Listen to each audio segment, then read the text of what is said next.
Apple Watch 向けの最新 OS、WatchOS11.4 がリリースされました。ついに日本語での Apple Intelligence に対応した iOS18.4 のアップデートに比べると WatchOS のアップデートは地味なものではあるんですが、地味ながらも嬉しい待望のアップデートも入ったので、早速チェックしていきましょ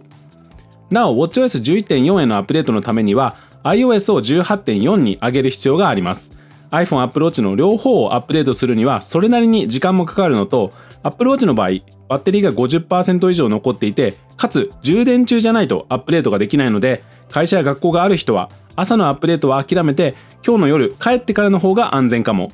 ぜひ時間に十分余裕があるタイミングで OS アップデートをするようにしましょう。というわけで WatchOS11.4 の変更点、まずはこれですね。アラームに消音モードで通知を許可機能が追加されました。 Apple Watch のアラーム機能、これまでは Apple Watch の消音モードの設定に依存していて、消音モードがオンの場合、いわゆるマナーモードの状態ですね。この場合はアラームも消音、音は出ずに振動だけでブルブル震えて時間を知らせるという制御になっていました。消音モードオフの場合はアラーム音が鳴るんですが、オンだと鳴らない。この仕様に対して WatchOS11.4 の消音モードで通知を許可をオンにすると、 Apple Watch 自体はマナーモードなんだけど、アラームだけは音を出すということができるようになりました。これはアラームアプリから設定する個別のアラームそれぞれに設定ができますし、睡眠用のアラーム、朝の目覚ましですね、こちらでも設定が可能です。睡眠アラームの場合は睡眠アプリから目覚ましのアイコンを押してサウンドと触覚を選択、消音モードで通知を許可にすれば OK です。これで朝の目覚ましアラームも消音モード設定していても音が出るように変わります。 Apple Watch は手首に常に装着されているので振動に気づきやすいので、基本的にはずっと消音モードで運用しているという人もいると思います。日中のアラームやタイマーなどは振動の通知でも結構気づけるものだし、朝の目覚ましも音じゃなくて振動で目覚められる人も多くて、そういう人はむしろ一緒に寝ている家族を起こさずに自分だけ振動で目覚めることができるっていうことで、むしろこの振動アラームこそを愛用しているという声も多いです。ただその一方で朝は振動だけじゃ起きられないという人も結構いらっしゃって、そういう方にとっては今回のアップデートはまさに神アップデと言えるんじゃないでしょうか。睡眠ログのために Apple Watch をつけて寝ているがどうしても起きれないので、結局アラームは iPhone を使っている、そういう習慣とは今回のアップデートで決別できるかもです。ちなみに僕は朝 Apple Watch の振動だけで起きられる派ではあったので、 Apple Watch を買ってから習慣として寝室に iPhone を持ち込まないことにしています。朝起きて枕元に iPhone があるとどうしてもそこで iPhone を開いてしまって、だらだらとベッドでスマホタイムが始まってしまっていたんですが、 iPhone を寝室に持ち込まないようにしてからは実質にある iPhone を見るためにすぐにベッドから出るようになって、朝の目覚めがめっちゃ早くなりました。もう立ち上がってるし目も覚めているので、簡単に iPhone チェックしてそのままランニングに行ってジムに行ってという朝活時間にスムーズに入れるようになって、この寝室に iPhone を持ち込まないという習慣は非常におすすめです。そのためにも Apple Watch をアラームに使うのは欠かせないんですが、今回のアップデートでよりその習慣を始めやすくなったと思います。 OS アップデートをした暁にはぜひ寝室に iPhone を持ち込まない生活やってみてください。続いて2つ目のアップデートが Apple Intelligence 関連。今回の iOS アップデートでは Apple Intelligence が日本でも使えるようになったので Apple Watch 側にも影響があります。といっても Apple Watch で使える Apple Intelligence はまだ少しだけ。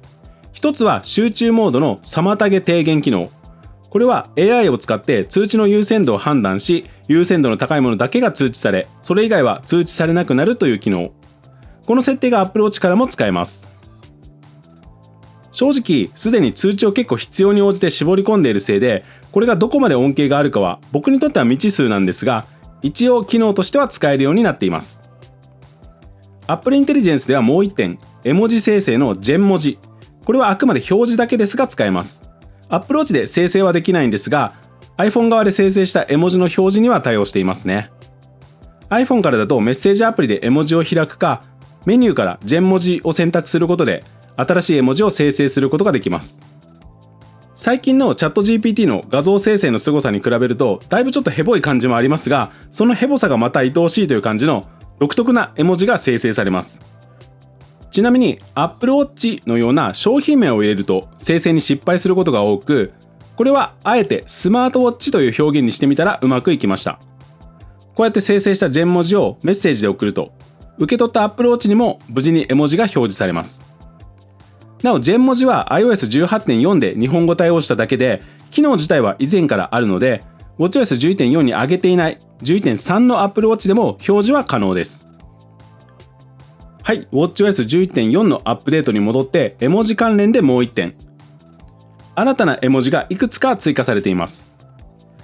いつ使おうかみたいな絵文字が中心なんですが、WatchOS11.3 の Apple Watch では表示できない絵文字が 11.4 だと表示できています。もちろん Apple Watch からこの絵文字を打ち込むこともできます。このあたりは iOS と合わせての絵文字追加アップデートですね。続いてこちらはこの季節の WatchOS アップデートの恒例ですが、文字盤のカラーの追加ですね。先日発売された春の新色バンドに合わせた文字盤カラー、これが追加されています。追加されている色はピオニー、タンジェリン、アクアマリン、ペリウィンクル、ノーザンライツ、セージ、この6色です。スプリング2025というカラーセットとして追加されています。こちらの動画で紹介しましたが、今季僕はタンジェリンのバンドを2種類も買ってしまいましたが、フラックス文字盤のタンジェリンカラーが予想以上に可愛かったので大満足です。春の新色バンドを買った方もそうじゃない方も、春色の文字盤ぜひ使っていきましょう。あとはいくつか細かいバグ修正などが行われているようです。細かいところだとカメラリモートやアクセシビリティ機能の Apple Watch の画面ミラーリングで iPhone と Apple Watch の接続が早く安定するようになったとか、ホームアプリで一部のロボット掃除機の操作ができるようになったとか報告されています。これ対応している掃除機があれば Apple Watch でリビングを掃除してとかやれるのはめっちゃいいですね。はい、という感じで簡単ではありますが WatchOS11.4 のアップデート内容のご紹介でした。注目したいのはやっぱり目覚ましアラームの消音モード無視機能。これは求めていた人が結構多いアップデートになるんじゃないでしょうか。それからもちろん文字盤のカラーの選択肢が増えるのは嬉しい。2025の春からぜひ使っていきましょう。で、今後に期待したいのが Apple Intelligence 関連。Apple Watch はまだ Apple Intelligence の恩恵をほとんど受けていないデバイスなので、日本語対応したとてあまり変化はないんですが、本来であればウェアラブル ×AI は最強タッグのはずなので、これから先のアップデートで Watch の Apple Intelligence が強化されていくことには期待したいです。iOS 版と合わせて Apple Intelligence の活用方法もいろいろと模索していきたいですね。という感じで WatchOS11.4、 冒頭でもお伝えしましたが、 WatchOS のアップデートは Apple Watch の充電が 50% 以上あって、充電器につないだ状態にしておく必要があります。出勤前などにアップデートを仕掛けると Apple Watch のアップデートが終わらずに使えないという状況にもなりうるので、ぜひゆっくりとお時間ある時にアップデートをするように気をつけてください。という感じでこのチャンネルでは Apple Watch に関する様々な情報を分かりやすく説明しています。今回の動画が役に立った方はぜひ高評価とチャンネル登録お願いします。今後も Apple Watch に関する役立つ情報をどんどん発信していきますのでお見逃しなく。というわけで以上 Apple Watch ジャーナルでした。それではまた次回の動画でお会いしましょう。バイバーイ。